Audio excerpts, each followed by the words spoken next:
Alright guys, here is a watch that I've been excited to actually do a video on. It's a particular model by Orient called the Defender.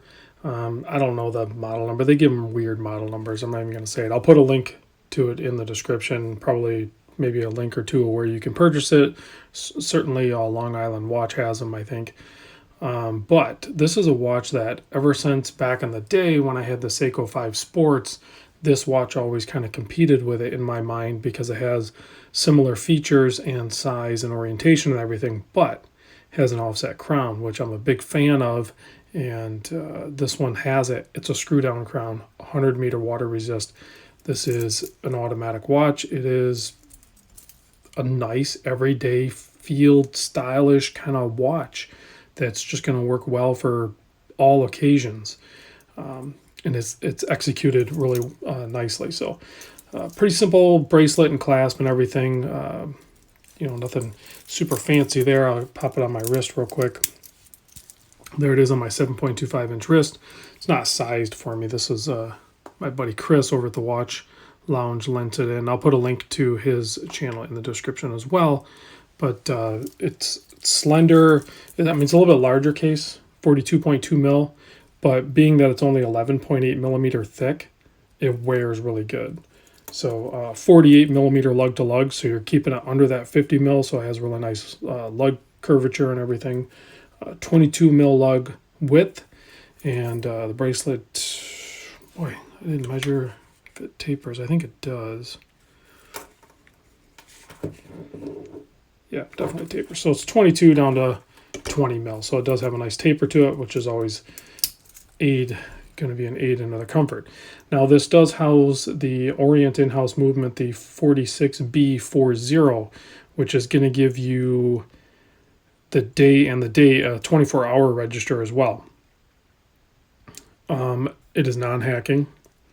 I don't believe it winds. I mean, I don't feel any winding, so I don't think it winds.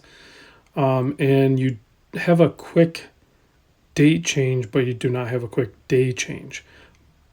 But don't freak out about it. It's not that difficult to change that. So if you pop the crown out all the way, like you were going to, set the time and stuff, what you can do is if you run the minutes back and then run them, well, I think I was already there. So once you're in the 24-hour part, so if you go back a little bit, like back, I don't know how far you have to go back, not super far, and then you go forward again, but you want to go all the way around a little bit, and then you can see the day moved forward. So if you go back a little bit, 9, 10 o'clock or something, and then you go forward again, you're going to get right there, you're going to get your half change, but don't leave it there because that's going to mix you up. It's going to get stuck there.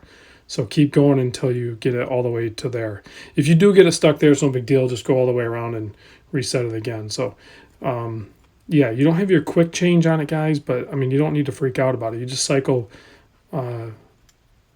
backward and forward over the 24-hour part. So you can see we're down to Wednesday there. And then, of course, you can come back around and change the date.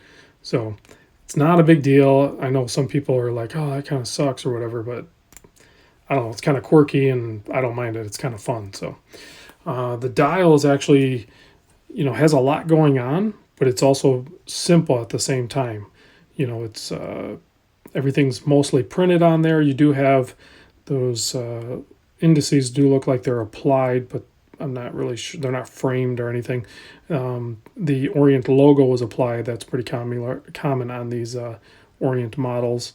And then you have a nice chapter on the outside here with printed seconds, minute track, whatever you want to call it. So pretty simple sword style handset, mostly brushed case. There is a little bit of polish relief here and there, nothing too exciting. Case back is fairly sterile, laser engraved on the backside with some details. But other than that, these guys are super affordable. Even brand new, I think they're going to hover around the 150 mark, if I'm not mistaken. And then on the used end, I mean, you're going to get them just over the $100 mark. So that's a pretty sweet deal for a interesting looking field watch with an offset crown. I think it would be hard pressed to beat the price value proposition here for sure. So big thanks to Chris for lending this guy in. I don't really have much to compare it to size-wise. I mean, I have an SKX to show you size-wise, but, you know, being that it's all blacked out like this, it's not going to, you know, when you go all black case and dial and everything like this, the size and proportions look a little off. So, but it's similar in size to the SKX, a little bit bigger dial face and everything like that. But I'll close you guys out with a loom shot. And like I said, big thanks to Chris over at the Watch Lounge for sending it in. You have some nice loom on this guy for sure. You know, being a company associated with Seiko, they share some of the proprietary stuff, so I'm sure they share some sort of formula of their loom. So well done indeed. So see you guys on the next video. Thanks.